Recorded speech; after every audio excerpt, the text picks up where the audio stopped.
National egg coordination committee national advisor. ఈ విషయము దేశంలో చాలా భయంకరమైన స్థితిని కలిగజేసింది పౌల్ట్రీ ఇండస్ట్రీలో. కారణం ఏంటంటే 2003 నుంచి 6 నుంచి దేశంలో పౌల్ట్రీ ఫార్మ్స్లో మామూలుగా బర్డ్ ఫ్లూ వస్తూనే ఉంది, పోతూనే ఉంది.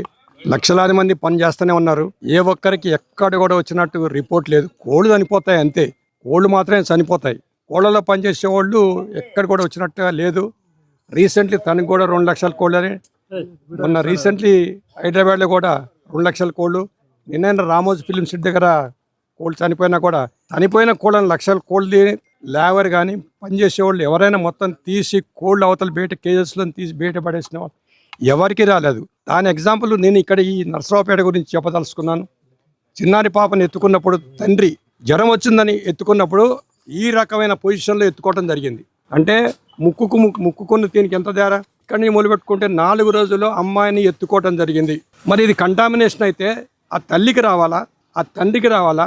హాస్పిటల్లో చేర్చినప్పుడు టోటల్గా ఇది ఈ డిసీజ్ కాదు కదా, ఉందో లేదో తెలియదు. కానీ ఈ డిసీజ్ కానప్పుడు మామూలుగా అందరు హ్యాండిల్ చేశారు.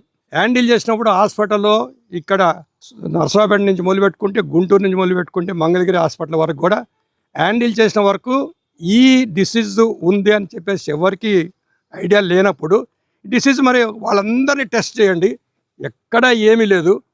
కానీ ఒక భయంకరంగా ఇది రిజల్ట్ బయటపడిన తర్వాత రకరకాల జబ్బులతోటి రకరకాల సిమ్టమ్స్ తోటి వచ్చిన దానికి వైరల్ డిసీజ్ అని డిక్లేర్ చేయడం జరిగింది. కేవలం ఇండియాలో ఫస్ట్ కేసు, సెకండ్ కేసు అంటున్నారు.